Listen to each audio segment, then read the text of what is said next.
ನಮಸ್ಕಾರ ಎಲ್ರಿಗೂ. ಲಕ್ಷ್ಮಿ ವರ್ಲ್ಡ್ಗೆ ಸ್ವಾಗತ. ಇವತ್ತು ನಾವು ಕಾಯಿ ತುರಿ ಅಂದರೆ ಚಟ್ನಿ ಮಾಡೋದು ಹೇಗಂತ ಹೇಳ್ಕೊಡ್ತಿದ್ದೀನಿ. ಮೊದಲು ಸಣ್ಣಗೆ ತೆಂಗಿನಕಾಯನ್ನು ಹೆಚ್ಚಿಟ್ಕೋರಿ.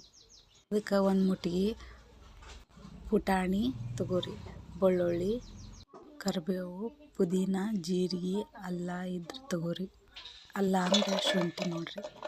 ಇದನ್ನು ಮಿಕ್ಸರ್ ಜಾರ್ನ್ಯಾಗ ಎಲ್ಲ ಸಾಮಗ್ರಿಗಳನ್ನ ಹಾಕಿರಿ. ಪುದೀನ ಇದ್ರೆ ತಗೋರಿ, ಇಲ್ಲಿ ಖಾರ ನಡಿತೈತ್ರಿ. ಎಲ್ಲನೂ ಹಾಕಿ ಒಂದು ರೌಂಡ್ ಮಿಕ್ಸರಿಗೆ ಹಾಕಿರಿ. ಕೊತ್ತಂಬರಿ ನಿಮಗೆ ಮ್ಯಾಗ ಬೇಕಂದ್ರೆ ಮ್ಯಾಲೆ ಹಾಕೋರಿ, ಇಲ್ಲಾಂದ್ರೆ ಮಿಕ್ಸರ್ನಾಗ ಹಾಕಿಬಿಡ್ರಿ, ಕಲರ್ ಬರ್ತೈತ್ರಿ. ಒಂದಿಟ್ಟು ಉಪ್ಪು, ಖಾರ, ಒಂದು ಹಳಕ್ಕೆ ಸಕ್ರೆ ಹಾಕಿರಿ. ಸಕ್ರೆ ಭಾಳ ಹಾಕ್ಬೇಡ್ರಿ, ಸ್ವೀಟ್ ಬರ್ತೈತ್ರಿ ಅದು. ಒಂದು ಸ್ವಲ್ಪ ನೀರು ಹಾಕಿ ಒಂದು ರೌಂಡ್ ಮಿಕ್ಸಿಗೆ ಹಾಕಿಬಿಡ್ರಿ. ನೋಡಿರಿ ರೆಡಿ ಆಯ್ತು ನೋಡಿರಿ ನಮ್ಮ